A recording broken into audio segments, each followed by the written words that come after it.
just practically were in the playoff finals against you instead of Brooke.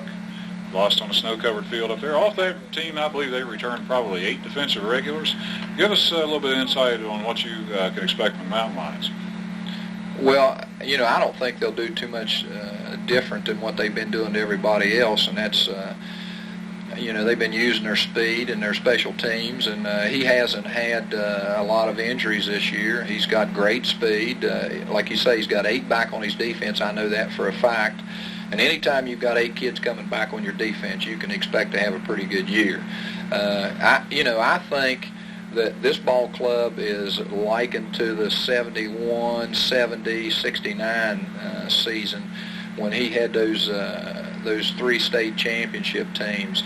They were just really fast and really talented, and this group that he's got are kind of special. But on any given night, and that's the great thing about football. On any given night, you never know. So maybe it might be our turn. I don't know. Yes, sir.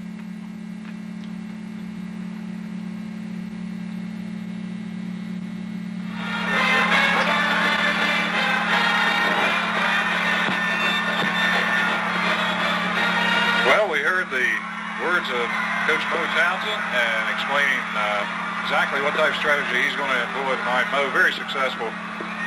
Took over the reins in 1985, 35 wins, 10 losses, and 1 tie to this point, I believe. And that was a nature-induced tie because they don't have ties anymore, George Guthrie. The Lightning got him at DuPont a couple years ago. That's right. No more ties, unlike our days. All kinds of new innovations, new scoring systems, new rating systems. Reminded Don in our days, he virtually had to finish number 1 and 2 in the state to get in the playoffs, and that hurt a lot of good teams. I think in both our schools, Stonewall and Charleston at times, during the years we played. Yes, it did. Roger Jefferson was gracious enough to take time out from practice here at Lately Field as he prepared for the Stonewall Jackson Generals to tell us a little bit about the blue and gold of the Mountain Lions.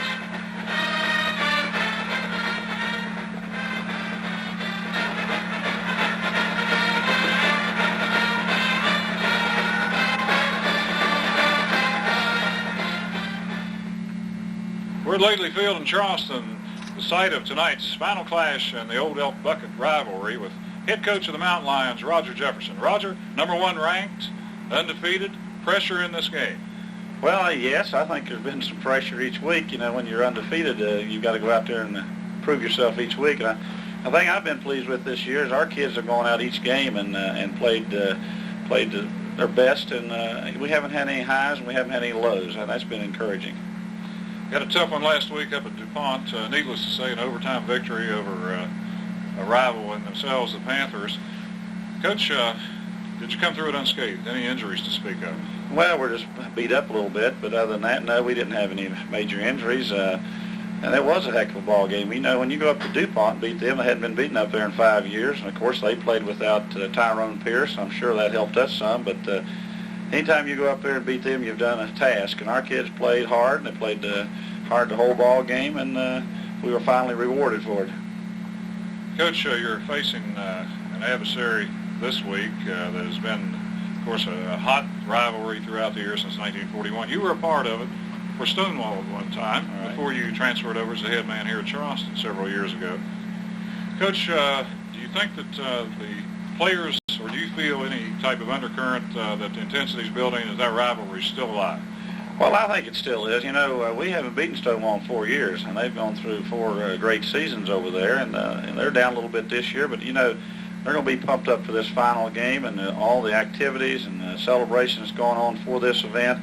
And, I'm sure those kids are going to be ready to play their hearts out here on Friday night, and we've got to be ready to do that too. Let's talk a bit about the Stonewall Jackson Generals. Kind of a mediocre, tough season, a lot of injuries, a lot of inexperience on the west side. How do you feel about defending the team and attacking that team?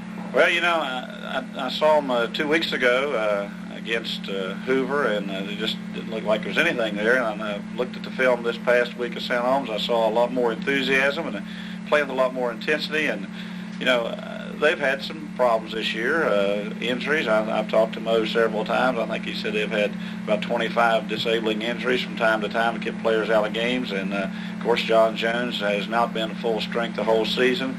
that's got to hurt. Plus, they lost quite a few through graduation, and they anticipated being a lot better than they are, and it just hasn't occurred. But they've won, beat St. Holmes. They've won 3 ball games, and I'm sure they come in this ball game, they're going to put everything on the line for the last one. Who's the man you have to stop at Stonewall Jackson?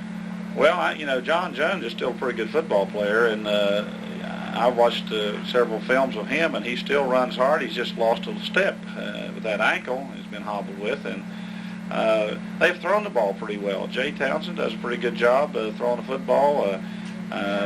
Davis, the other running back, he's quick.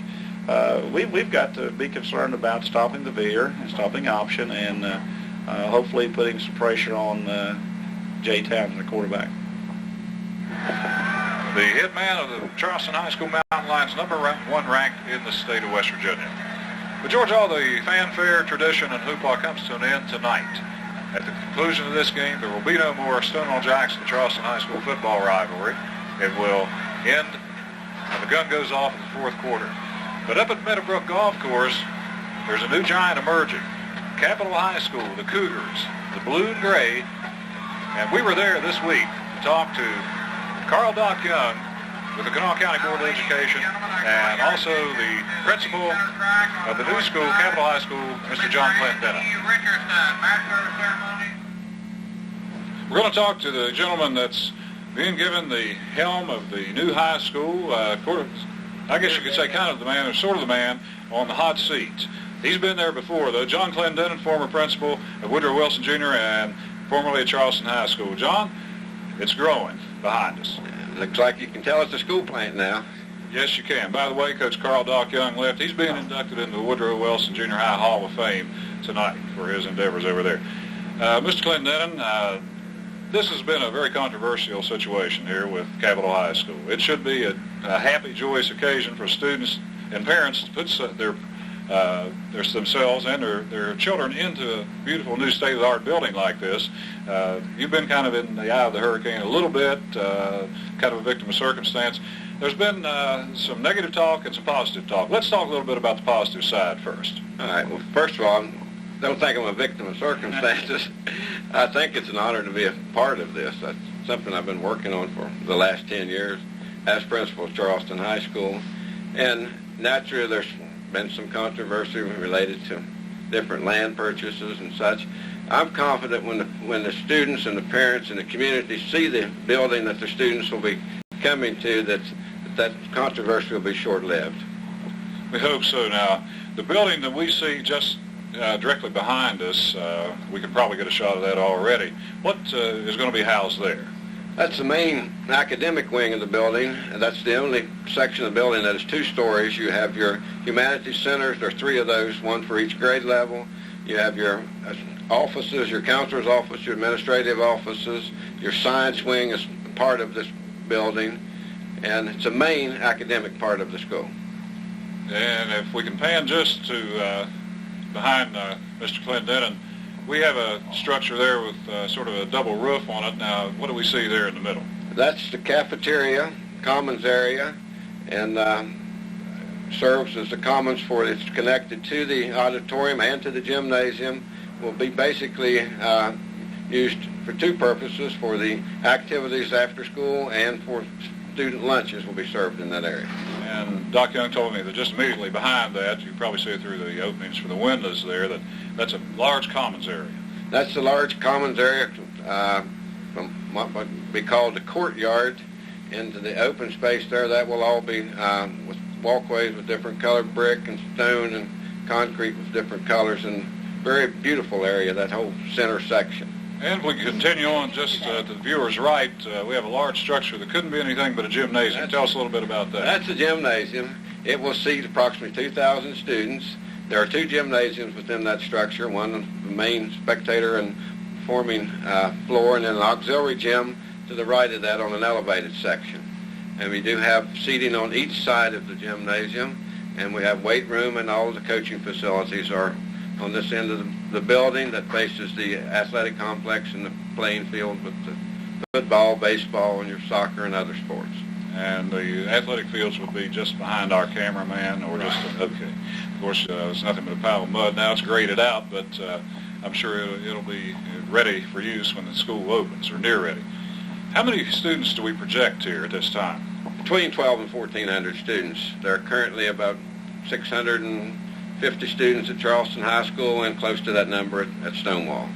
And are the boundaries going to be extended, or is that in the preparation stage on northward up Elk River to take in some of the Hoover students or not? Or do they have an option? No, the boundaries will stay the same as they are currently for Charleston and Stonewall Jackson.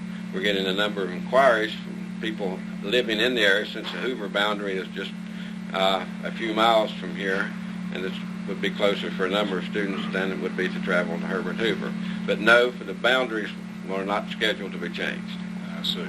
Well, the Cougars, the blue and gray, will go on the athletic fields next fall to replace Stonewall Jackson and Charleston High School, and the doors will open probably late in August. John Clendenin, we want to wish you a lot of luck and many fine years here at Capitol. Thank you, Don. Thank you very much. We'll be back with more in just a moment. We're at the new Capitol High School construction site, and with me just to my left is a gentleman that's been on both sides of the Elk River, former football player at Stonewall Jackson, former assistant coach, former head coach, former Charleston High School principal, and now a ranking member of the Kanawha County Board of Education, Coach Carl Doc Young. I'll always call you Coach. Thank you, Don. I appreciate that. Coach, it's been a long time since 1946. I believe you were a sophomore over at Stonewall at that time, and 47, 48, you guys went undefeated. Can you tell us a little bit about it, how it was playing for Russ Parsons, practicing on the rock pile, Stonewall spirit, and so on? It'd take a long time to tell all of that, Don, but the 3 years that I was at Stonewall were great years for me personally as a student and as an athlete. We were undefeated 2 of those years in football. The only 2 games we lost was when I was a sophomore. Of course, that sophomore year, we beat Charleston High School, I think, for the first time by a pretty lopsided score, and we were fortunate enough to beat them the next 2 years. So while I was a student at Stonewall, we never lost to Charleston High School in football.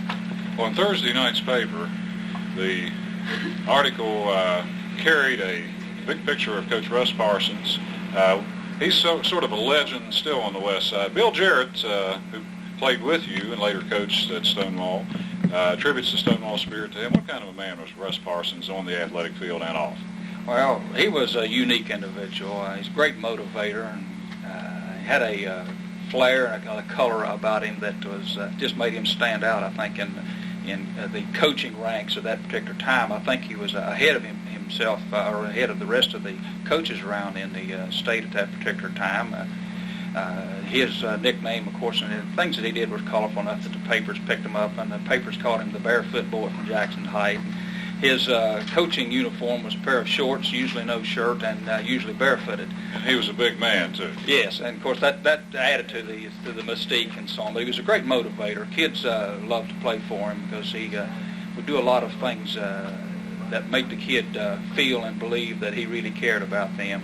And he could give you the fiery pep talk, and kids loved to play for him. And I think he was a pretty good recruiter, too. Coach, this is a new endeavor here at Capitol High School. You, of course, are in the Board of Education as Associate Superintendent, I believe, is your title. That's right. I believe. And this is going to be some undertaking to bring these 2 student bodies together, I believe. And we're going to ask John Clendenin in just a moment, but what are your feelings on it briefly? Well, I'm enthused about the school. I feel some nostalgia at the closing of Charleston High and Stonewall because they're great schools. They have great reputations. They had great success in the past. And I can feel a little bit sad that is coming to an end. Incidentally, I have a 3rd school that's closing out this year, Wilson Junior High School, that I attended as a student. So I have 3 schools that have very strong meanings and attachments to me, and they're all being phased out now. But I feel enthusiastic about New Capitol High School because I think it can be a great school, and I think it will continue on with the tradition that the other 2 high schools did in the past. And really, if you stop and think about the things that I got from being a student, a teacher and a coach at Stonewall, and administrator at Charleston High School are so much of the camaraderie, the fellowship, the companionship, the contacts that I had with great people who were teachers and instructors for me, and I hope that I later on was the same thing for students as they went through school. And you can't take those things away from an individual. just by closing the school. And the good things that Stonewall and Charleston High School have accomplished in the past are indelibly placed in those individuals, and they won't lose that simply because their school is closing. And I look at this as an endeavor to provide an even better opportunity for kids today to go through Capital High School so that they will be as successful as the people who went through Charleston High and Stonewall in the past. Well put. Coach Carl Doc Young, it's always a pleasure to renew the old times on the football field and so on. Touched many lives, one of the finest coaches to ever coach in high school in West Virginia, and one of the finest gentlemen. We'll be back and talk to John Clendenin, the new principal of Capital High School, in just a moment. Thank you, Don, for this. Charleston Paint Center, Charleston's complete decorating center, featuring name brand wall coverings, custom. We haven't been able to pick up all of it. We're going to take you to the field mic and try to listen to the PA as they're introducing some former coaches and going over some of the past records, and then Stonewall will have their chance with Hoppy Shores. Let's give a listen. We've had a proud tradition of excellence in athletics, and we have several former coaches here this evening. Ladies and gentlemen, the 1941 Mountain Lions.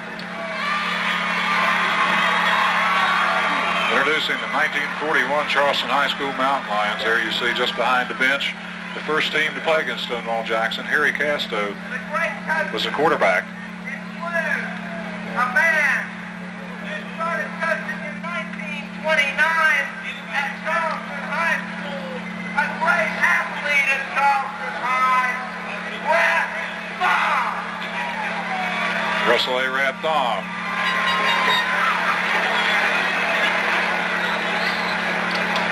A great coach from the 40s, Jake Moser. Mr. Jake Moser, you remember him, George, I'm sure.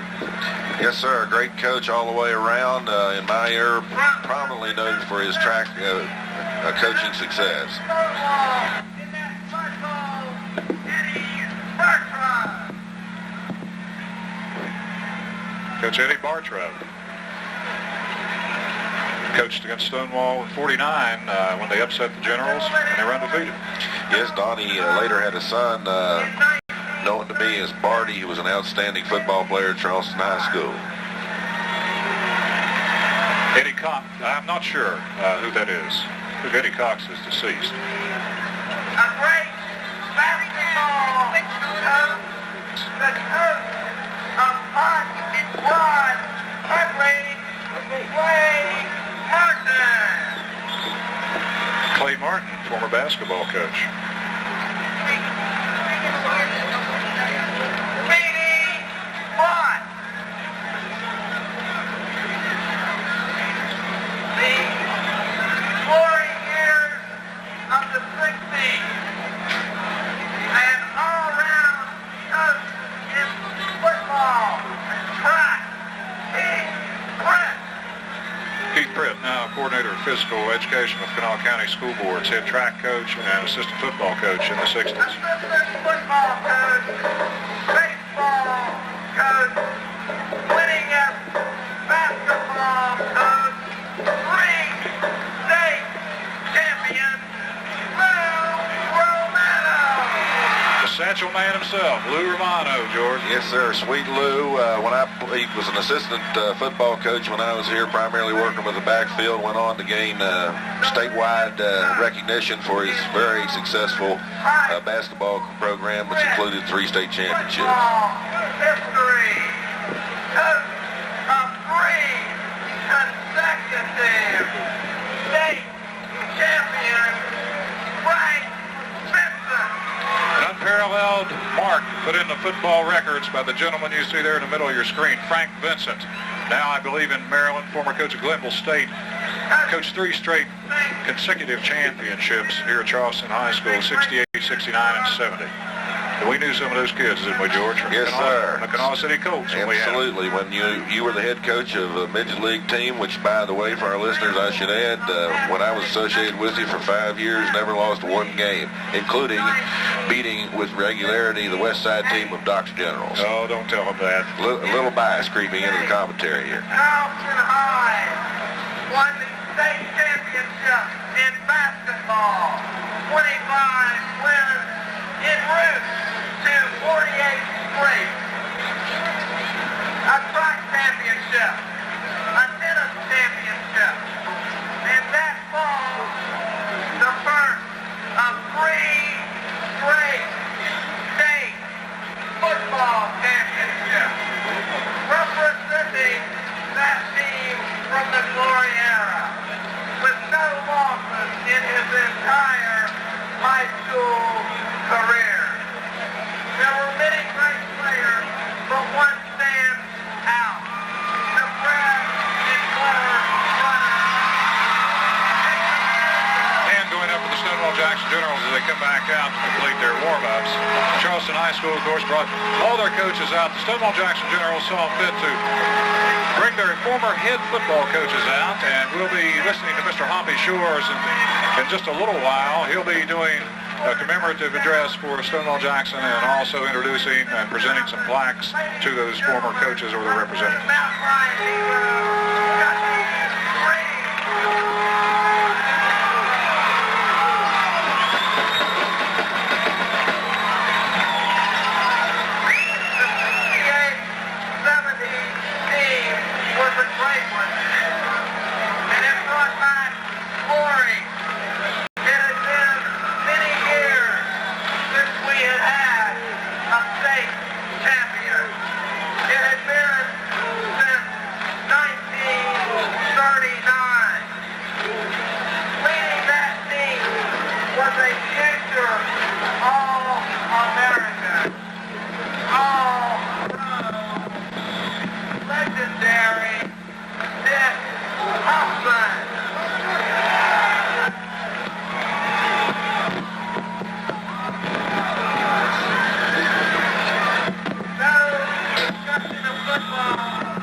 Gentlemen, talking about the 1920 team, I believe that was the team that scored 300 and some points from Charleston High School, letting no one inside their 20-yard line, George. Yeah, that's a team that obviously will be remembered no matter what happens to other members of this rivalry tonight, Don.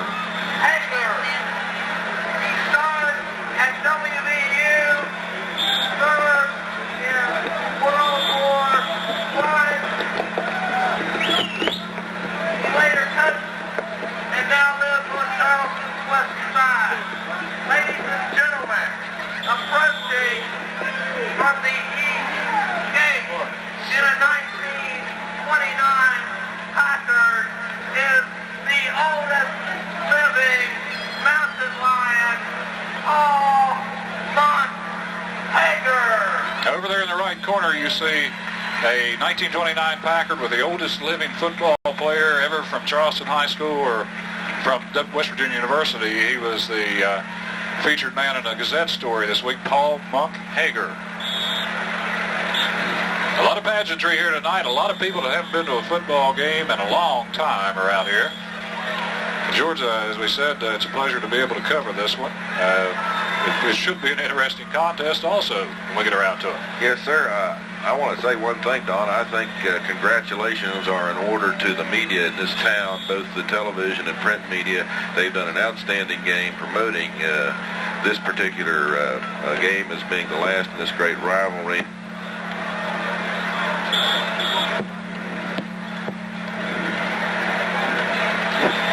I think they're to be congratulated, as I said, and it's nice to live in a town where you have that kind of support. Yes, well put, George. The media really dug back into it. Don Hager, Mike Whiteford, Chuck Landon, and numerous others. Bob Baker did an excellent job. Tonight, just to our right, we have Ernie Saunders and Joe Ferris doing live radio. It goes back a long, long way. Mr. Buck Hager being introduced in front of the north stands, and you'll be able to see the ceremonies for Stonewall a little closer up when they bring the camera and give the red and gray from the west side their time to go back in history a bit.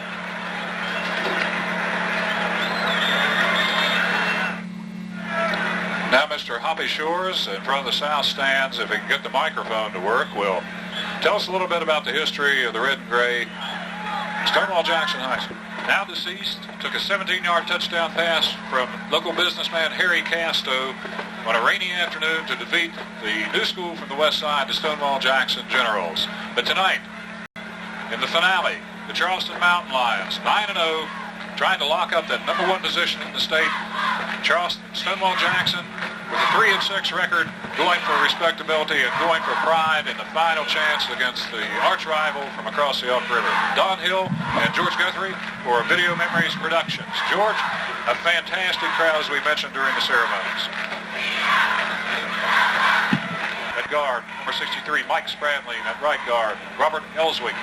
Number 75 at tackle, Pat Duncan, 52, 225-pound senior at left tackle. Split end, Travis Ramsour, 6'3", 192-pound senior. At the tight end, Shane Coleman, 6'1", 194-pound senior. William King, a junior, and a good one, a quarterback, 5'8", 178-pound junior. At halfbacks, Ford Davis, a returning regular, a fine runner with 9 touchdowns on the year, number 40. At the other running back, in the divide backfield set of Roger Jefferson, Al Dean, a hard-running, 6-foot-tall, 190-pound junior. Also, Virgil Smith, who is their leading scorer, will see much action in that backfield. 5'6", 168-pound senior, 11 touchdowns on the year. For the Stonewall Jackson Generals, offensively, David Stedeman will be at center. Paul Little, number 51, at one guard. Bobby Holland, the returning regular, number 66, at left guard. Garrett Wilson, back off the injury list, returning regular, 5'11", 227-pound senior. Danny Hunt, 6'1", 240 at the right tackle. Gary Hampton, 6'1", 168-pound senior, number 83 at the tight end. Ken Spedley at the other end position, the senior. At quarterback. Playing surface would favor the Mountain Lions on the speed end, but obviously there's a strong wind blowing here from east to west. I'd rate it about 15 to 20 miles, and that's going to be a factor, I think, in making some judgments here about whether or not you're going to kick or receive if you win the toss, and it's obviously going to affect the passing game of both squads. So in any event, we're about ready to go, and all the pageantry's out of the way, and I think we're going to see a heck of a ball game tonight. I look forward to working with you. George, it's a pleasure to have you and renew old acquaintances and friendships and so on. But, you know, a lot of people think, well, Charleston High School may be just coasting in this one. They're into the playoffs. Home field advantage is determined by position in that top 4 rating. Charleston's upset. They could tumble down possibly to 4 and would only have the first game maybe at home. If they maintain that number 1 undefeated ranking, they're going to be the home team all the way through. Unfortunately, the state finals, if we can look ahead that far, are going to be in Morgantown this year due to the situation with Lately Field, where it was a question mark as to whether it was going to be refurbished or not for this season. But certainly Roger Jefferson wants to win any football game, wants to finish undefeated, wants to beat his former buddy from Stonewall Jackson and still good friend Mo Townsend, but he definitely wants to be number 1 for that home field advantage, George, in the first 2 rounds of the playoffs. Oh, absolutely, Don. That's a critical factor.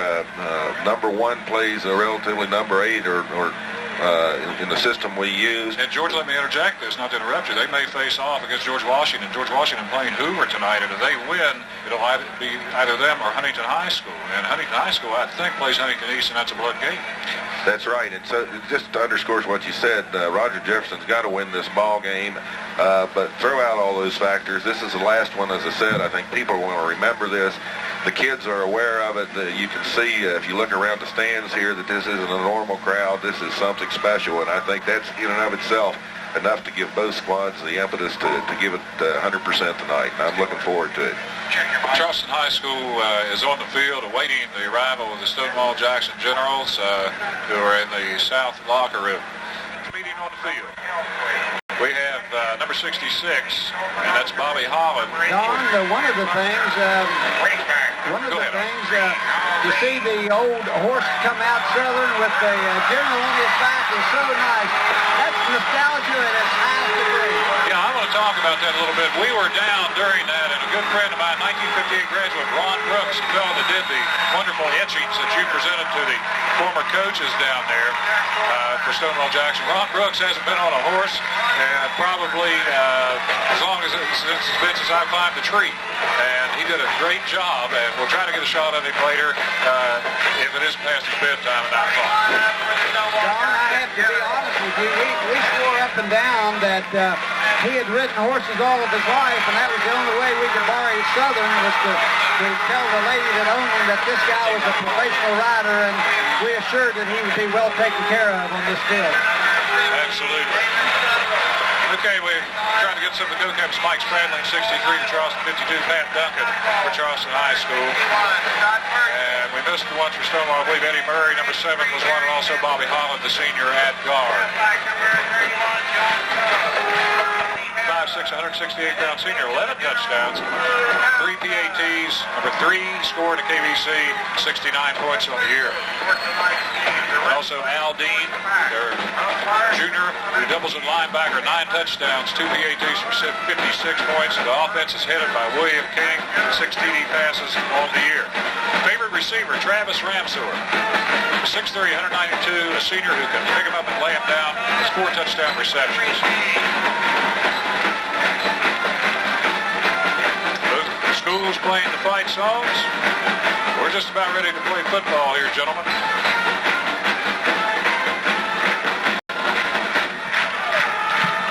Kicking from east to west. It's like number 11, Roger Bonner, is going to be kicking off for Charleston High School. Back deep in the middle, George, we have number 31, John Jones, our leading rusher, who has missed a lot of action this year after a fine junior season on our state runner-up. And also number 82, that's Larry Mininger. And on the far side, 88, Ken Smedley. We'll pick up the series. We ended with that tie in 1944. Don't go away. We'll try to get it all in throughout the course of the contest. North stands are nearly packed. They hold 11,000. You can bet that they're a little bit more than half full. It looks like about 4,500 maybe over on the north side. People still coming in to Lakely Field.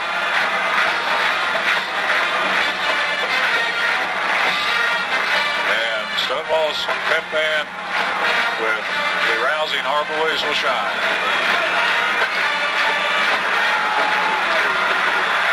There's the kick. That's Mininger fumbling the football. He has to get it out of the end zone. And Larry Mininger knocked off his feet at around the 7-yard line. Yeah, Don, the initial hit looked like it was made by Shannon Stover, and then Todd Robinson followed up on it. Stover slowed him up about the 5, and Robinson got it. Well, the Generals, with their backs to the wall early, facing a tough defensive unit. First down and 10 at the 7-yard line. Charleston High, interestingly enough, Don, is lined up sort of in the eye on the defense. Won't show Snow anything until they show the line of scrimmage. Tight ends to the left side, split out Mininger to the right. Jones and Sean Davis behind J.B. Townsend. Give off right side. John Jones, the big tough running back, cracks out to around the 9-yard line. He was hit initially by William King, who slowed him down, and I believe that was number 66, Stover, that hit him after he was slowed initially.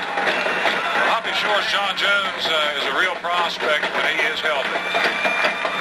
John, with the size and everything, there's several colleges. I know that the University of Kentucky would like to have him. Of course, that was in the first of the year. With all these injuries, I don't know what their season would be now. I'm hoping that they're going to still be interested in him. Second down, Stonewall in the I formation. Give off to the first man through Sean Davis. Very short yardage. Gets out over the 10, maybe the 12.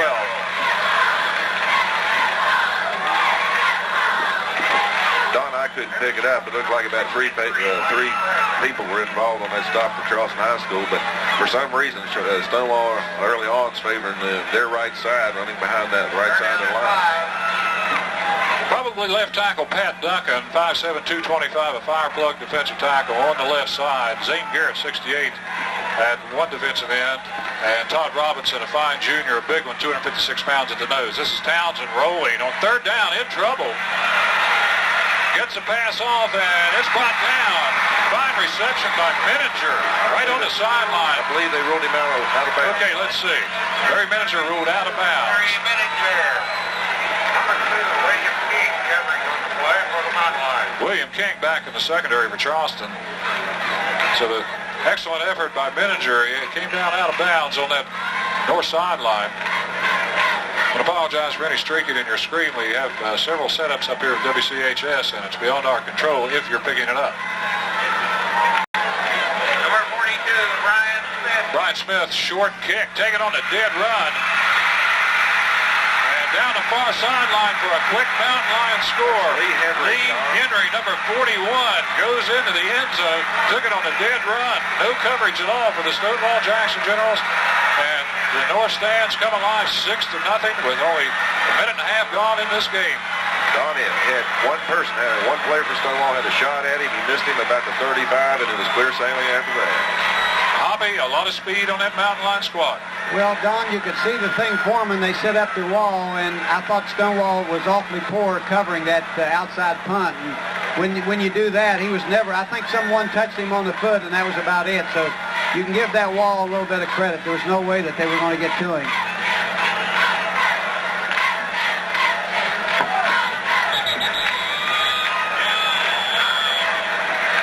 Don had a flag on the play. I heard the whistle blow before the attempted extra point. Zach Romine will be attempting that point after. Romine, 26 points, PATs, and that's a lot of kicking in high school football on the year. Like half the distance of the goal against Stonewall. I don't really know. Couldn't pick up the call on it. Doesn't appear to change Charleston's election to go ahead and try to kick the extra point as opposed to run it. Romine's kick is good, and with 10:30 left to play in this first quarter of action, Charleston High School 7, Stonewall Jackson nothing. We'll be back. A lightning like return team, and George, you cannot spot a team like the Mountain Lions 9-0 any points on the specialty units. They're digging themselves a hole. Stonewall dug it when they fumbled the kickoff. You're absolutely right, and the worst thing in a game like this, which is so emotional, is to have a big play happen like that, because it takes the air out of your sails pretty quickly and really changes your whole mental attitude right off the bat. So I'm really anxious to see if Stonewall can bounce back and put together a drive and a couple of first downs at least and get back into this game mentally. I think that's extremely important for them at this point in the game with only a minute and a half gone. Generals, of course, fresh off of a surprising victory. People had counted them out for the season. They've been blanked 4 times this year. We go down to St. Albans and Crawford Field last week and upset the Red Dragons at home in their final game, 10-8. Townsend in that contest had a touchdown pass to Miniger, and Murray had an extra point, had a field goal to clinch it. John Jones went down and in the end zone. Stonewall will set it up at the 20-yard line. Well, Hoppy, what do you tell your team? You did some coaching back in the dark ages of the midget leagues. You're playing a 9-0 team. You give up a quick touchdown. Don, I noticed I was in the dressing room right before the Stonewall team went out, and Mo Townsend was very quiet with them. He said, try to cover, do what you're supposed to do. It's up to you. And he was very quiet, and I thought maybe that was a good approach. It wasn't like the days when you were at Stonewall, Don, and the coach would really ream you out. Well, things have changed a lot, and I'm for that. Now, these young men, they know what they're supposed to do. On first down, inside give goes to Sean Davis. Davis, 5'7", 150-pound senior running back who's carried most of the mail for Stonewall this year in Jones' absence throughout the course of the season.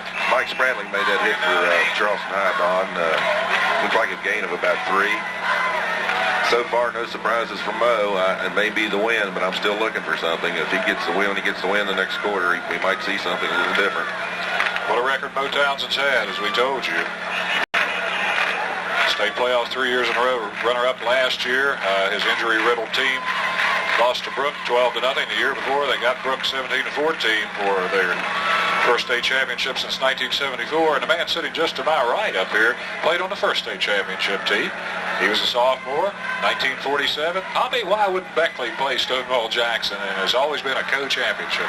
Well, Don, going back to history, Bill Fugate, who was the secretary of the Secondary Schools Activities Commission, he was from Beckley, and he controlled all the activities of the athletic programs, and he just never did want Stonewall to play Beckley. But I guess we do have bragging rights. Stonewall and Beckley has only met about 4 or 5 times, and Beckley has never beaten Stonewall. One time I think they tied 0-0, so the only thing we can do is have bragging rights. If we played, we would hope that we would have won. There you saw an example of John Jones' strength. The 6'3", 215-pound senior was smacked just behind the line of scrimmage by, I believe, Todd Robinson, broke that tackle and made something out of nothing. Well, he made a little bit, Don. He looked like he was going north-south instead of east-west, though, and Mike Spradling again wrapped him up, did the finish on him after Todd Robinson that made the initial contact. Generals, 3rd down and 6. Townsend on the draw play. Sean Davis has some running room. Sean Davis into the secondary. Nice running by Sean Davis. All the way out to midfield. Quick little Sean Davis finally collared there by number 2, William King. Well, they spread him out then, Don, and made it really had a good disguise to it. Ran it, reminded you of that Andrew Johnson play up at Penn State last week with about 30 seconds left to go in the half. Exactly the same. First down, Stonewall Jackson, just inside Mountain Lion territory. Mountain Lions leading 7-0. We have an injured Charleston player on the far sideline, or on the around the hash marks, and the general contingent comes alive.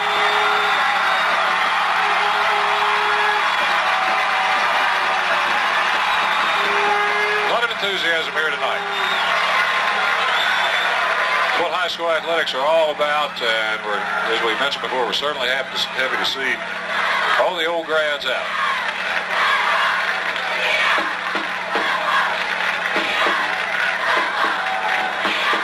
Injured player being attended to by Charleston High School trainers. We'll take a short pause and be back with the score. Charleston 7, Stonewall 0. Instead of it, Holland and Little are the guards. Hunt and Wilson the tackles. Split into the left. Play action. Townsend looking across the middle to Murray. Eddie Murray is looking at the defender instead of looking for the football that time, Hoppy. He took his eye off of it. Well, the pass was a little bit short, Don, and I think he was just trying to recover for the short pass. So really it wasn't so much the receiver as it was the passer. Jerome Bean had coverage on him, Don. He was pretty close to him. I think some of the Stonewall fans thought there might have been a little bit of contact, but it appeared to be inadvertent. The manager brings the play in from Coach Mo Townsend's sideline. Alumni Pep Band really giving it all they have down in front of us. You're going to hear them over our microphones probably. Jay Townsend, son of head coach Mo Townsend. Option to the right side. Townsend tries to cut it up. Collared from the back side.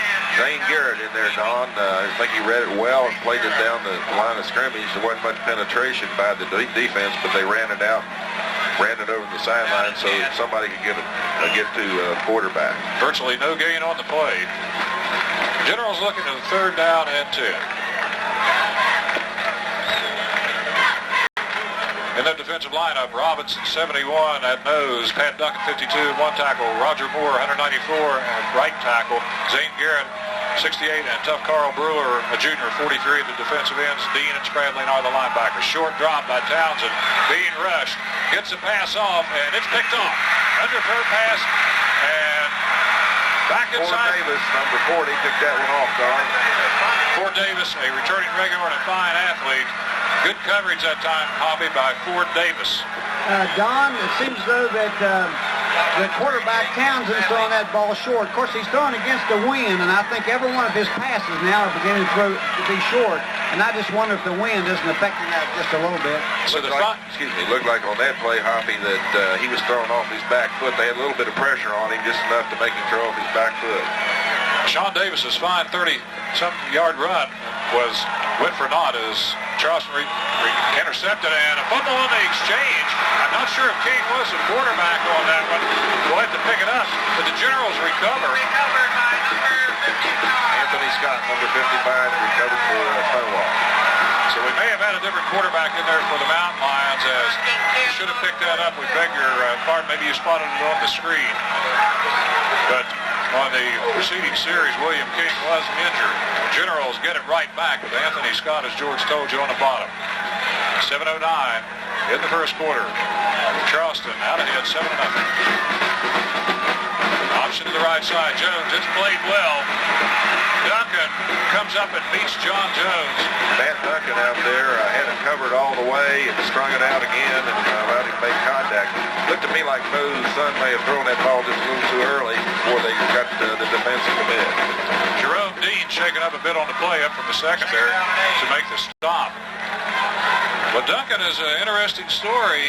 His parents reside in Florida. He decided to come back and live with a uncle in order to play football at Charleston High for his senior year. He's a tough one. Not real big, but he will lay the pad on you. Second down at around 8.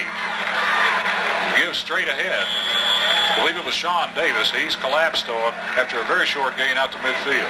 Ball was carried by number 34. Number 52, Pat Duncan. Number 76, Don Robert Moore on that stop, along with some other people. Again, I haven't seen very many surprises from Mo. I'm still waiting. I noticed Charleston High that time was in a 7-man front. For some reason, they had the man well outside the end on the short side of the field. I don't know if they're expecting something or what. Playing a little softer this time. Movement in the Generals' right side of the offensive line. I believe we're going to have a motion call against Stonewall. Townsend was looking to pass on 3rd and 5 that time.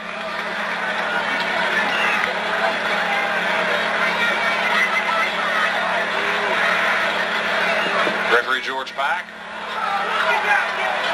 Motion against the Generals. Well, it's awful late in the season. Awful late in the season, Hoppy, to be missing counts. You know, George Pack, he's been around for a long time. For some reason, it seems like he always gets the Stonewall games.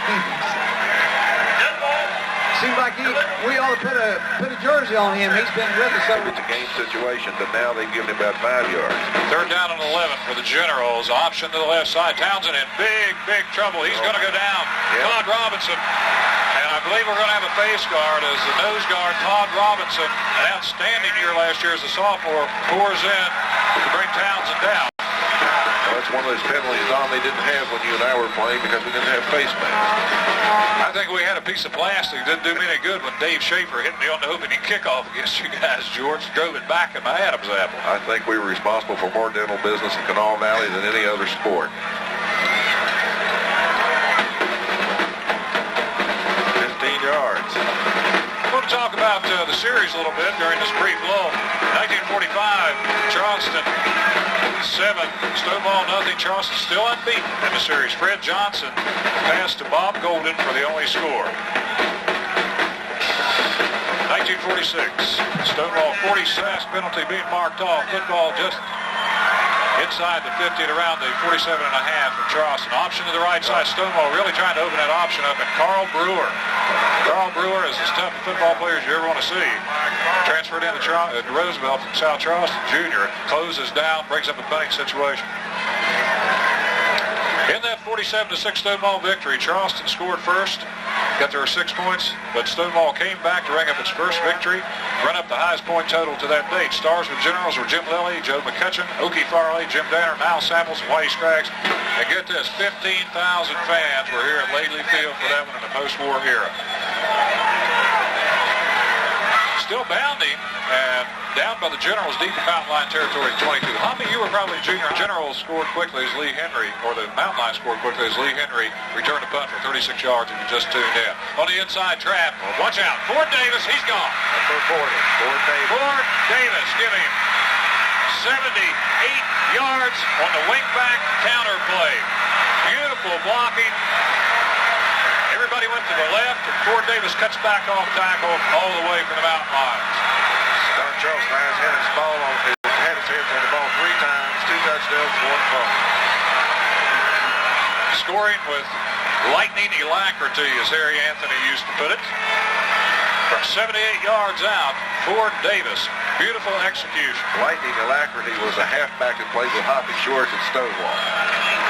George, I think this is a touch and pass game. We can't touch him. I think if we touch him, that means that they have 3-yard line. The second was in the end zone. So I'd be interested to see what Stonewall does with it next quarter. Back deep in the middle, John Jones, Ken Smedley on the left, and Larry Menninger on the right side. Robert Bonner's kick comes down to Jones near the goal line. The big man moving his way up, hit hard by Carl Brewer at around the 20-yard line. Returning the kick for the General. You get the feeling watching Jones that he's certainly capable of breaking one of those. If he just gets a little bit of a break, sees a little daylight, he's a fine-looking runner. And as Hoppy said early, he's a major college prospect, not any question. Generals will have a 1st and 10, down by 2 touchdowns early in this game at their own 21-yard line. In 1947, Stonewall made it 2 in a row over the Mountain Lions, 12-0. A pass from Bill Farley, who later went to Kentucky, to Nick Tompkins, and Darrell Hillenbrand's 5-yard run brought the game's only points as Stonewall finished undefeated and shared the state crown with Beckley. Deep handoff, Jones in the open. The big man, Jones, runs over a tackler and out to around the 38-yard line. That was Jerome Dean hanging on for dear life, and I think just underscores what I said. He just got a little bit. That's all he needs, and he was out there. I think he's the one that's going to give trouble all night. Fine blocking on the left side. Holland and Garrett Wilson clearing the hole out for John Jones. But Jones has lost just a touch of that zip from last year speed-wise due to a tough ankle injury. It snagged him all season. Last year, he possibly would have broken that one. Maybe not against Charleston speed, but he did have a lot of long runs last year. Try the sweep to the right side and nothing doing. Tough mountain line defensive play. Well, Pat Duncan led the charge on that, but again, you got to be impressed with the speed of at least 3 or 4 players when they run wide that are out there. Sean Davis is the ball carrier for the Generals. Also Ford Davis, who just scored on that 78-yard run up from the secondary. Loss of 2, 2nd down and 12 at the 38-yard line. Split right and flanker to the left side. Townsend on the draw play. Jones spelled out, and Todd Robinson. We were highly impressed with number 71, Todd Robinson, last year as a sophomore.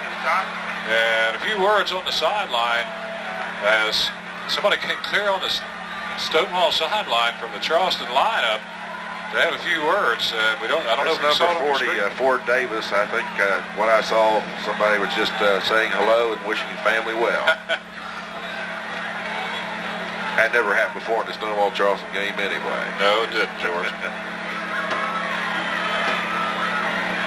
Don, you went back on the 1947 team. I played in that ball game, and I believe that was the last game that the ball game was played on Thanksgiving Day. And it was quite a feat to play on Thanksgiving. You'd come out and you'd play ball, and then everybody would go home in Charleston to have their Thanksgiving meal. And one thing you mentioned that Bill Farley. Bill Farley never played one play of defense while he was at Stonewall. He was a quarterback and played capable. They played him a defensive end, and he made the first team defensive end and never played one let down at defense when he was in Stonewall. It is remarkable. Here goes Lee Henry, Don. He's loose again. Lee Henry up to midfield, hit hard at that point. On the preceding play, we don't want to let that go by the board. Todd Robinson, Stonewall's interior line is just not handling him. He met John Jones for a short gain, forced to punt. Henry brings it back to near midfield. Mountain Lions with center Todd Robinson over the football. On the counter play, big yardage for Al Dean, the tough junior running back. Dean, trap up the middle, 1st down at around the 38 for the Mountain Lions, and they can move that football, Hoppy. It looked like Larry Menninger, number 82, making the hit on, as you say, well down the field. It seems like, Don, they're powerful everywhere. They can go outside, they can go up the middle, and evidently Charleston has no weakness. Blue and gold to Charleston. Threatening again. Pitch out. That's number 31, Virgil Smith, their leading scorer. And he was driven out of bounds by Frank Berger after, again, another good gain. Almost, it looks like a gain of about 8. Marking it to 29. Stonewall that time appeared to be jamming up the middle and trying to stop the inside. Charleston High came at him with a pitch out to the left and gained again substantial yardage. General defensive unit being tested. Holland 66 and Burgess inside. Garrett Wilson and Junior Booth are the ends. Stonewall up in a 6-man line. We see Anthony Scott down in the middle. Stedman and Griffin are the linebackers, or Griffin. Virgil Smith, nice defensive play. It's number 68, Darn. Junior Booth making a stop on that. And, looked to me like he got him going north-south again and appeared to be little, if any, gain on the play. Third down and a 2-yard distance for Charleston. Final seconds of this first quarter.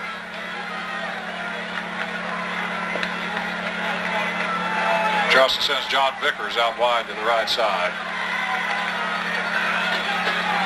Motion for Davis. Pitch out behind the motion. That's Dean. Watch out. Met head up. It looked like 61 Scott Burgess. Very near that first down, however. I think he's got it, Don. I think they pushed him back. Looked like the pulling guard got in the way of Dean there a little bit. That's a first down for the Mountain Lions. 61 Scott Burgess. First down and 10, leading 14-0. Threatening again here on a balmy night at Lately Field. And the final game is between the Mountain Lions and the Generals. Virgil Smith, pitch out, has the blocking. Watch out. Virgil Smith cuts it back. In for the Mountain Lion touchdown. 26-yard run.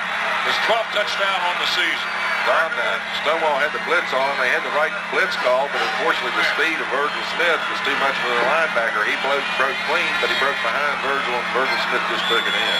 I'm amazed by the speed of that team. They're really lightning quick. I'll tell you what, they're going to be tough to handle in the playoffs. First opportunity I've had to see Charleston. I knew they had some tough people back. Of course, Mo Townsend told me, he was very, very blunt about it. He said, we just haven't been able to stop people this year with any regularity. Well, Mo's I think the emotional factor that came into this game is slowly being eroded away by the quickness and the Mountain Lion team, and I really think Georgia are going to need the wind, the rain, the sleet, and the hail at the rate Charleston scores. Snaps high, goes over. Well, let's see if they can cover it wisely. It was in 1948. 1949, Charleston 27, Stonewall 21. One probably sticks in your craw, Hoppy. We'll talk about it in a little while as you guys were undefeated going against the blue and gold. The kickoff comes down. Taken by Miniger around his 17, picking his way upfield out to around the 29, hit hard there. That's again Todd Robinson. Again, I'm really impressed by him. He's got a lot of size, a lot of speed, but he's been playing it all. Offensively and defensively. And he is eating lunch, breakfast, and supper with that interior Stonewall line. He's the 5th member of the general backfield thus far. Todd Robinson, 6'2", 256, only a junior. Could be Capitol High's first big-name lineman next year. Probably will be if he continues this way. Smedley out to the right. Miniger deployed to the left in the eye. Busted play, and I want to tell you, there's Robinson. Stonewall Jackson is just disintegrating here. That looks like about a 7-8 yard loss, Don, and just as you say, busted play. I'm really somewhat surprised by, and I don't mean to be unkind to Mo, but a lack of imagination on his plate. You know, I really expected to see something that the nature of a surprise, a new formation, but everything. Generals with a busted play lose a bundle as Townsend goes down. Second down and 60. Davis, and again, Todd Robinson rides him to the ground. And number 50, Stonewall Jackson, center, Stedman is shaking his head. He's outweighed by about 60 pounds. David Stedman, a pretty tough character, had some playing time on the runner-up last year, has his hands full tonight. You know what else is amazing? To my knowledge, Charleston High hasn't run a blitz yet. They're basically they're playing more of a 7-man front, even though they've got some linebackers, but they sure haven't done much in the way of a blitz. This is a veteran defensive unit for the Mountain Lions, all the way through. Robinson standing up as almost a middle linebacker. Townsend rolling in trouble, has it knocked down. Number 76 on that, Don, Robert Moore, right in his face. And again, his son was throwing off the back of his foot. I want to ask you and Hoppy a question. I don't know if there's any truth to this controversy, but I understand over on the west side at Chris's and some places. You'll have complaints. I guess progress goes on, you know.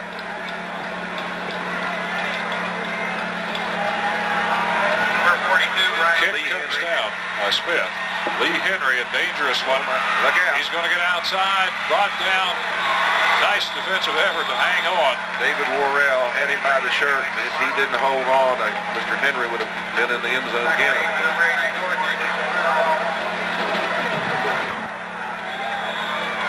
Smith and Dean, the setbacks. Ford Davis flanked to the left. A little equipment problem there, Don. The referee took care of. By the way, Lately Field's new surface really looks nice. Yeah, I'm thinking of putting one of those on my lawn so I won't have to mow it anymore. Inside trap, and okay, George. Garrett Wilson knocks Ford Davis off his feet. Well, that would get rid of the grass problem. That's right, but I'd probably have a lot of people grazing up there. 1949, the game we were talking about, Charleston 27, Stonewall 21. Tommy Miller had 3 touchdowns for Charleston on short runs, and Kennedy Award winner Hoppy Shores, right here in the booth, had 2 touchdowns for Stonewall. Dick Harris scored a pass for 2 Stonewall scores. We'll talk about the game more in a moment. This is Dean Ramley cracking into the secondary, down over the 30 to around the 26. Another first down for the Mountain Lions. They're on a roll. Well, Hoppy, tell us about the 49 game. I understand they watered the field up here to slow you down. Don, I had the honor of playing on the only bowl game that was ever played in high school in West Virginia. That was called the Mud Bowl when they watered the field the night before, and it was a fantastic ball game, 27-21. First down, crossbuck. Garrett Wilson, 227-pound senior, leads the charge, and one of the few losses for the Mountain Lions as they break down Al Dean. No gain on the play. Excuse me, Doc, I don't know if it has any significance, but my dad had a hardware in Canal City at that time, and the day before that 49 game, Dad told me that they sold over 600 yards of hose for some reason down here at Lately Field.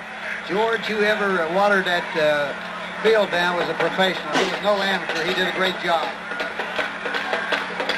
Davis in motion. Toss to the right side. Al Dean, nice block out in the corner. And a great effort from behind by Scott Burgess to chase down the ball carrier. Down to around the 20-yard line. Sets up a third down and 3. Well, so far the wind hadn't hurt Charleston and it hadn't helped Stonewall. I really thought it would be more of a factor than it's been.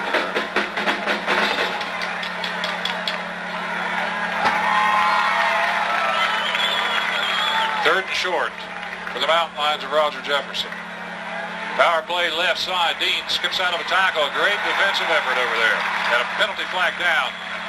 Sean Davis makes a stop on Al Dean for around a 3-yard loss. We have a penalty flag pending back at the center of the field. It's going to go against Charleston. Play. Third down to 19, 7.5 minutes to play in the first half. 20-0 Charleston. Play action, back to pass. King still on his feet. Great running by junior quarterback William King, leaving general tacklers in his wake. Unbelievable. Major Harris down to around the 20-yard line. You're talking about a bevy of running backs. The quarterback can go with the best of them. I don't know what stable they keep those guys in, but every one of them is lightning fast. About 2 yards short of the first down. It has to be frustrating for the Generals as they played it well. King on just great athletic ability.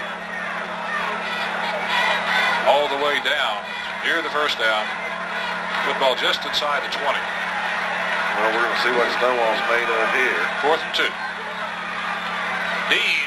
All right. Good defensive effort. It's David Worrell in there. Frozen for a loss.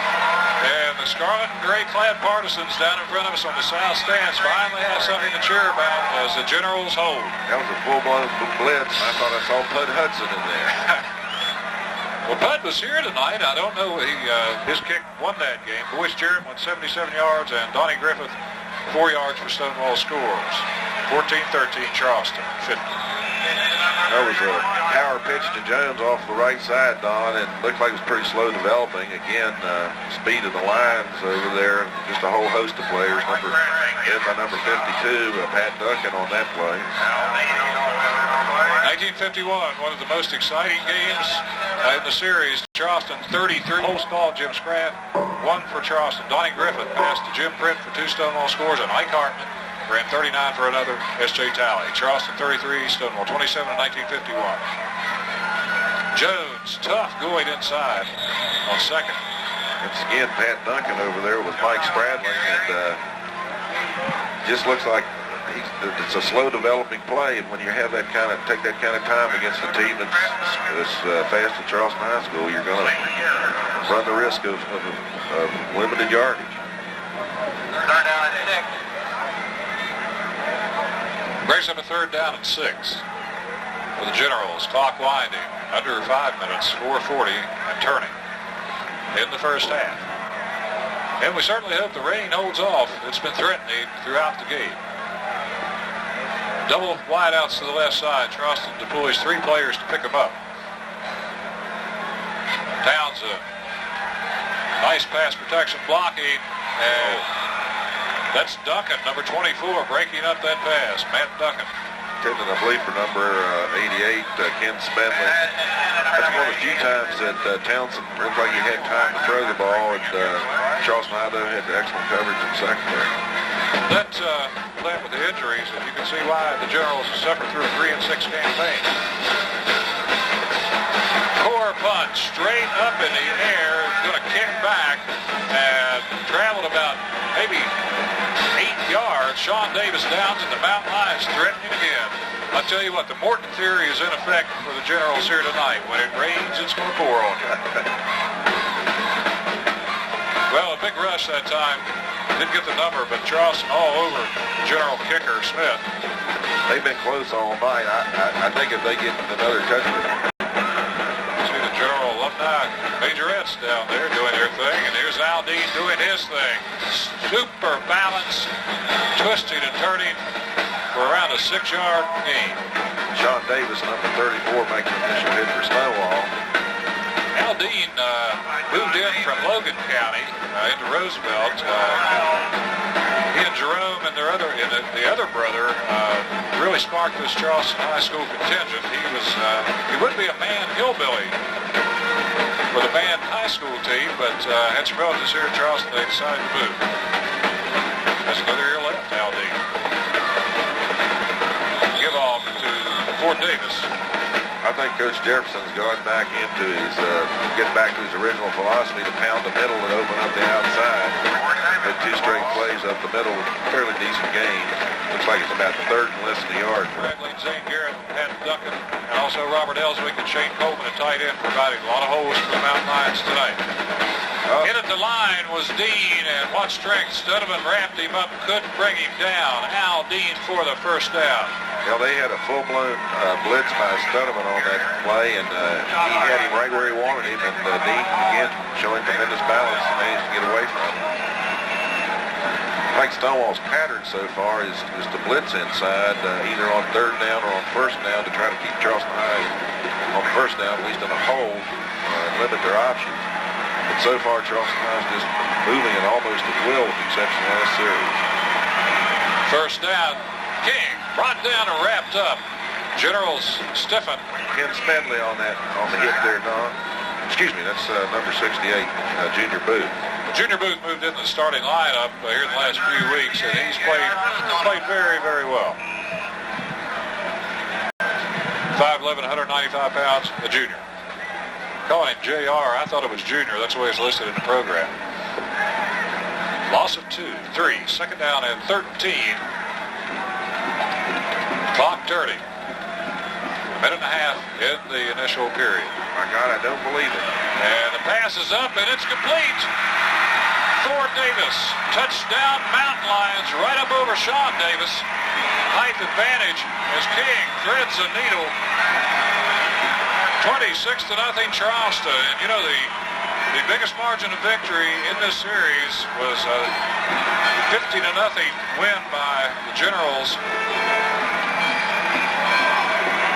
around 1970, I believe.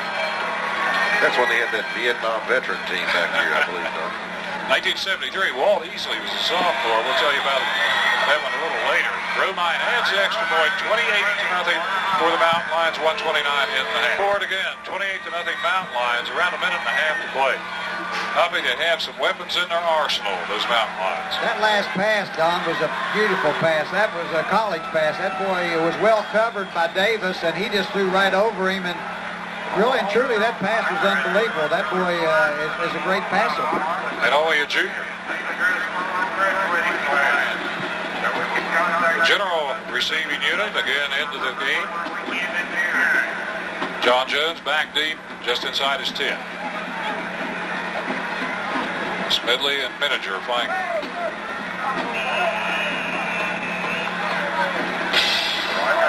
Bonner's kick, short. Number 26, Shane Kimball. Brought touch. Number 24 again, that's Matt Duncan. Roger Jefferson crew certainly glad that Duncan decided to spend his senior year in West Virginia. As we told you before, his parents moved to Florida and he decided to reside with an uncle. Feature article on him a week or so ago in one of the Charleston newspapers.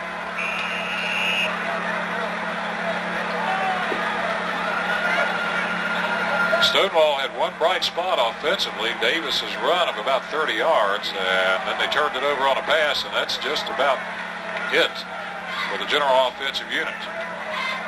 Townsend, short drop, he pursued, throws it into coverage, it's picked off. That's one he should have eaten. 12, that's Jerome Dean. Again, he was being pressured, forced to throw in a hurry, and Dean was right there. Gentlemen, this one's going to be bad before it's over. It's going to be good for Charleston, but I want to tell you, they are just overwhelming the Generals tonight. Well, there's one good thing for both of us, though. You think about what kind of teams Capital High School is expected to produce, and I think it's basically the expectations are running awful high. They're opening up in Marion County with the North Marion Huskies of Roy Michael, another consolidation school about 8 years ago, for their opening game next year. Graham Sewell couldn't hang on. Brings up a second down. The Cougars of Capital High School will play 5 schools here in the county.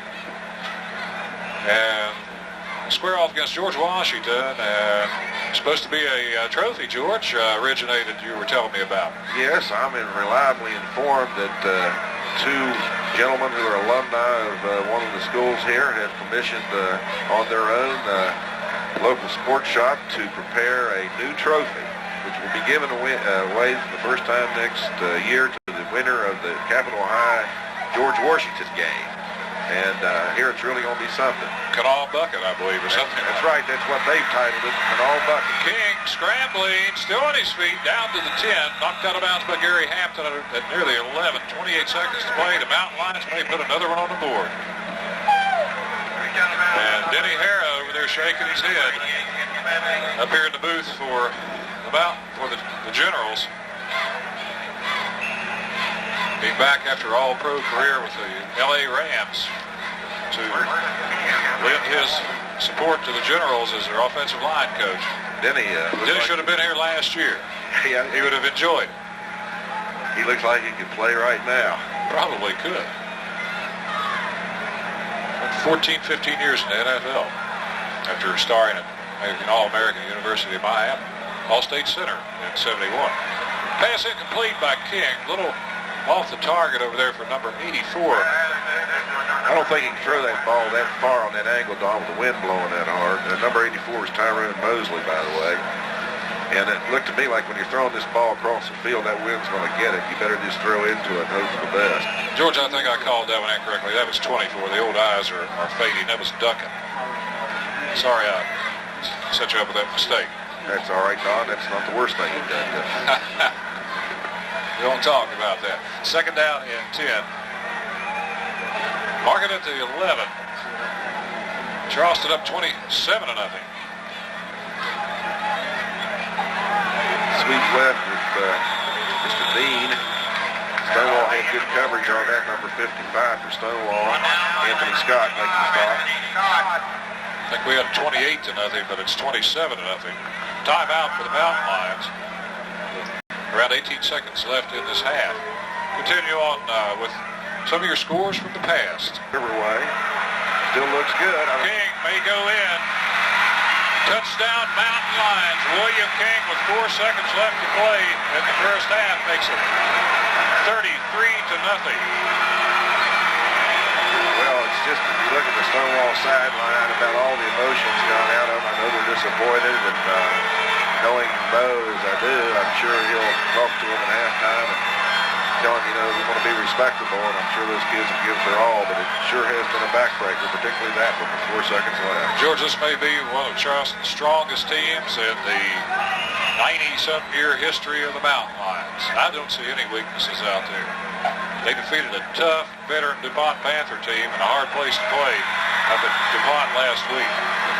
Romaine's kick is good. 4 seconds to play, and Charleston out ahead by 34-0.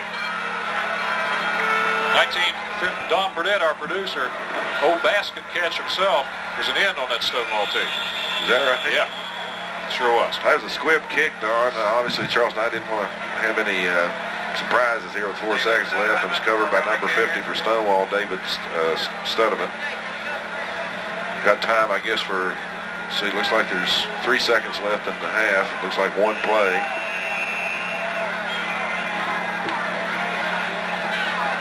Charleston had really put the leather, well, it's plastic now, shoulder pads to the Generals in this first half. They lead it 30-40-0 in the final game of the Old Elk Bucket Series.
Gary Lee, he always touted himself as a hard-running fullback, went to Georgia Tech, became a hard-running guard. Looks like a squib kick taken by, looks like number 10 for Charleston High, brings it back to about the Stonewall 48. Well, again, in general territory, Now that was Robert Brown taking it. Again, poor field position for Stonewall. Charleston High just seems to get the break so far.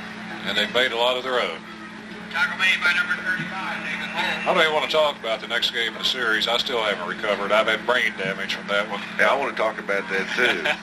1959, Charleston 7, Stonewall 6 on a rainy Saturday here at Lately Field, and we'll give you the details momentarily. First and 10, Mountain Lions. Ford Davis in motion, right side. Counter play again on the trap, and nice hole for Aldine. He was going for big yardage, but Garrett Wilson, a returning regular, one of the few for the Generals, hangs on and brings him down inside the 45. Looks like the same pattern. Charleston, I think, is going to pound that middle until Stonewall compensates for it. 25 and 194 at tight end. Those are the weights of the Mountain Lions. First unit offensive line. Dean, power play left, hard hit as the flag goes down. It looks to me Don like he's going to be holding on number 33, Dean, that time. They tried to sweep to the left.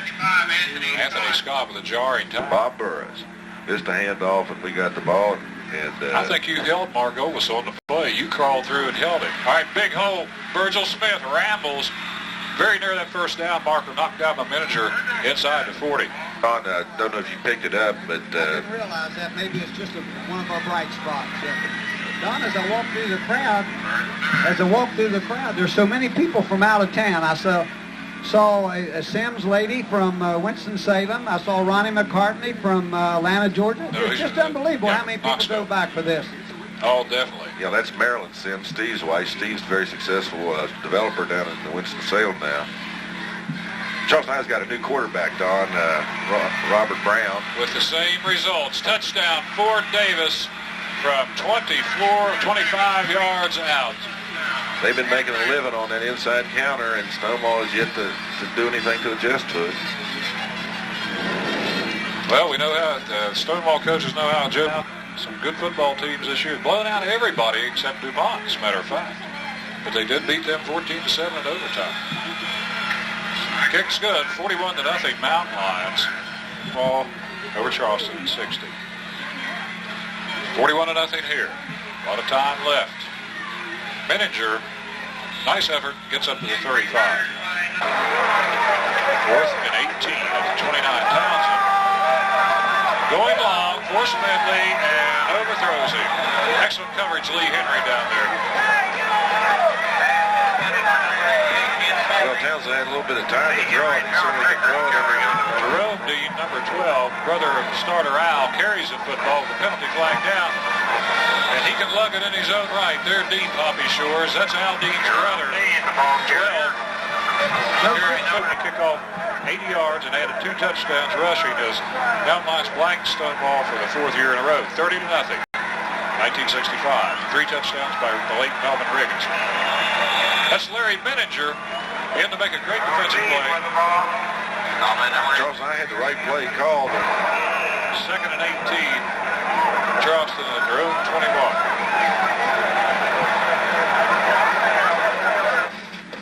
On the draw play, Duncan gets around 7. Around the 22nd season. That's John Jones working hard. Bad ankle and all with some tough inside running. Right up the gut, down to around Stonewall Jackson. Jones over the top, fumbles the football, and recovers it for a touchdown. Well, fate smiles. A lot of guns with John Jones going over the top, and he was pumped. He took lead last year. And I believe they're still interested in him. He looked like Herschel Walker from Georgia. Yes, he did. Stonewall going for 2. Jones was in motion there, Don. Townsend was hit from the backside. Now in college, good point there. Try the squib kick. And Stonewall may get, well, they get a hand on it. And Duncan looks like Duncan has Don. They had a shot at it. 1967 game had 9,500, the same attendance here tonight, and it was a good one, and we'll talk about it in a moment.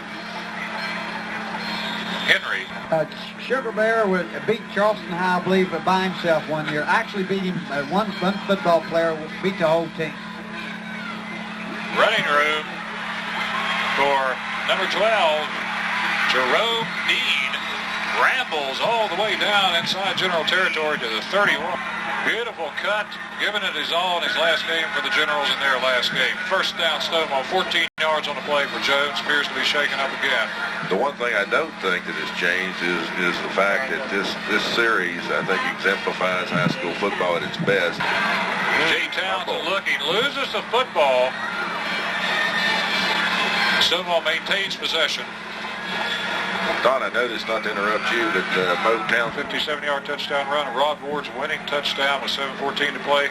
Paced the Lions. Roger Jefferson took the reins as Charleston coach, 15-7 in 1980. John Jones, a lot of carries tonight for a lot of yards against a tough defense, and the second unit defense is not too bad. John Jessup led the shutout as the Lions went 8-2 in 1982, 24-0 over the Generals.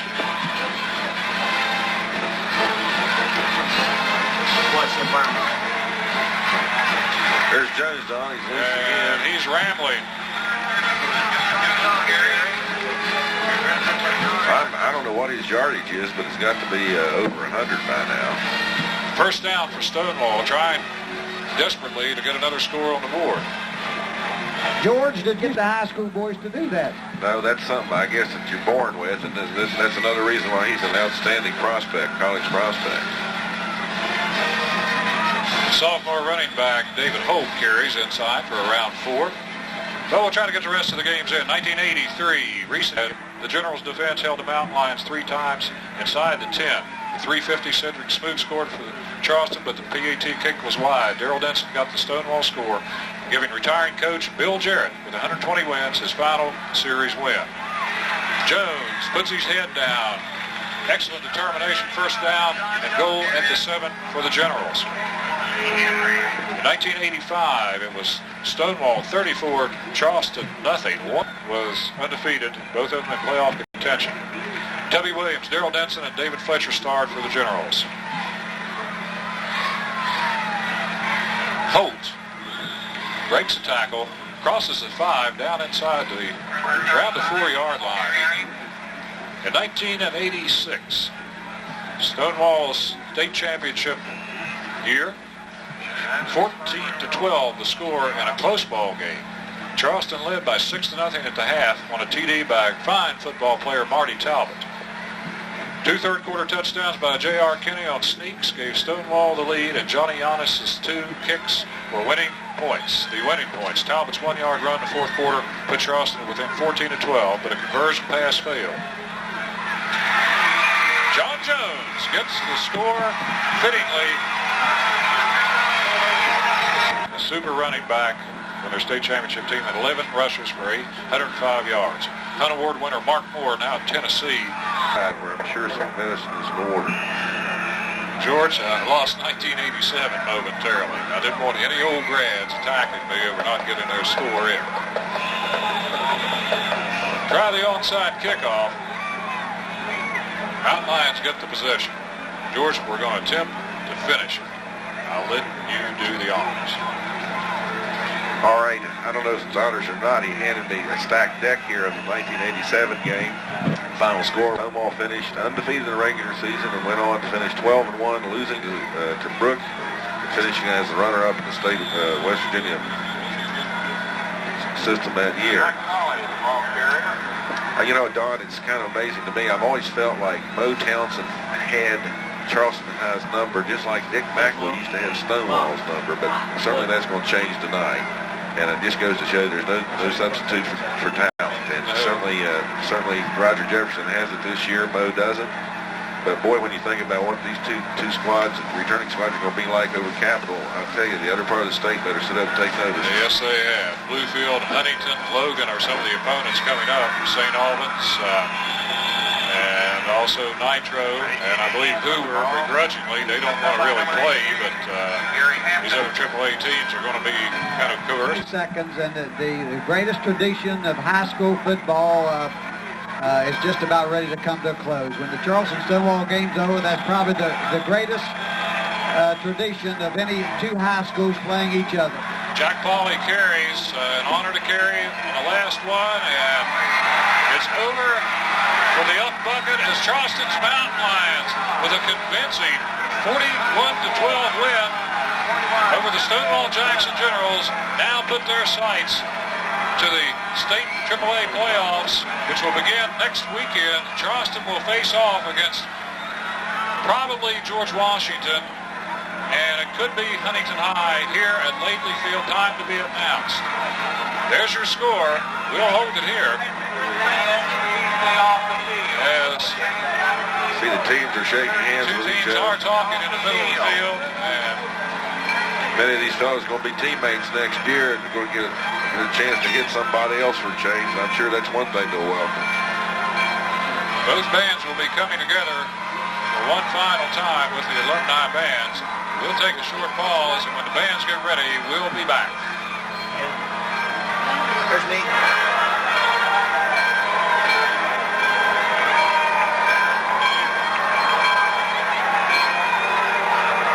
Spectators on the field, please.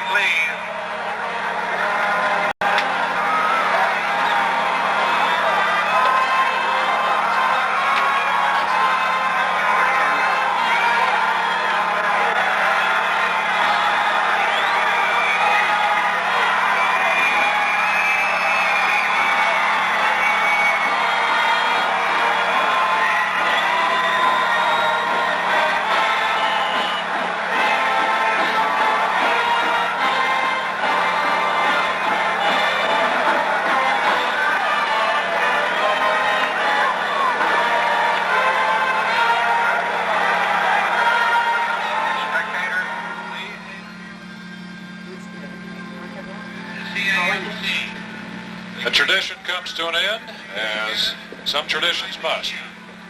Progress moves onward with a fine facility to educate the students of the following generations of the city of Charleston, as Capitol High School will open in '89 at the site of the former Meadowbrook Golf Course.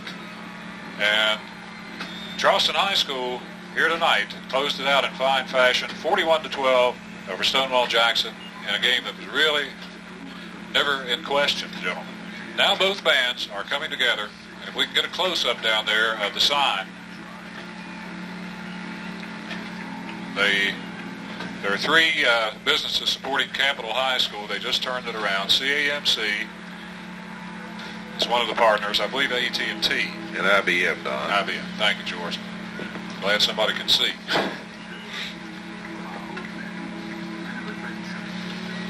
9,500, I believe, attended. We still have several thousand left. Those are the co-op partners that have supported these schools. Both bands are merged on the field for the final ceremony at a football game. I believe there will be something coming up for the basketball season we haven't heard.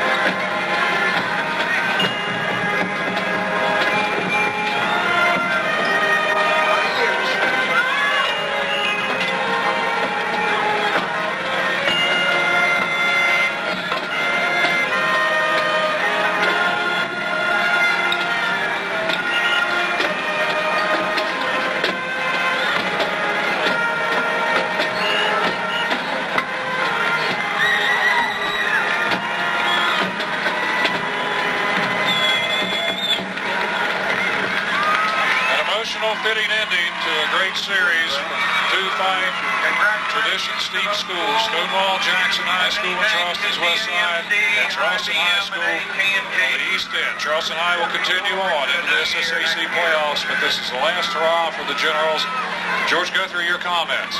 Well, Don, I don't know about the game. Obviously, it was disappointing to the Stonewall fans, but I think more importantly, the atmosphere was all it was looked to be and more. And I think that what happens in this series, and people are going to remember this for a long time. That's one thing you'll have in your memories. I'm hoping, and I think next year, Capitol High School will start a new tradition, and but those of us who had the privilege of being involved in this will always take it with us. And friendships we've made, such as yours and mine and Hoppy, that's something that it's just an extra added benefit. So I'm glad to be here, and privileged seeing you and working with you and Hoppy. Hoppy Shores?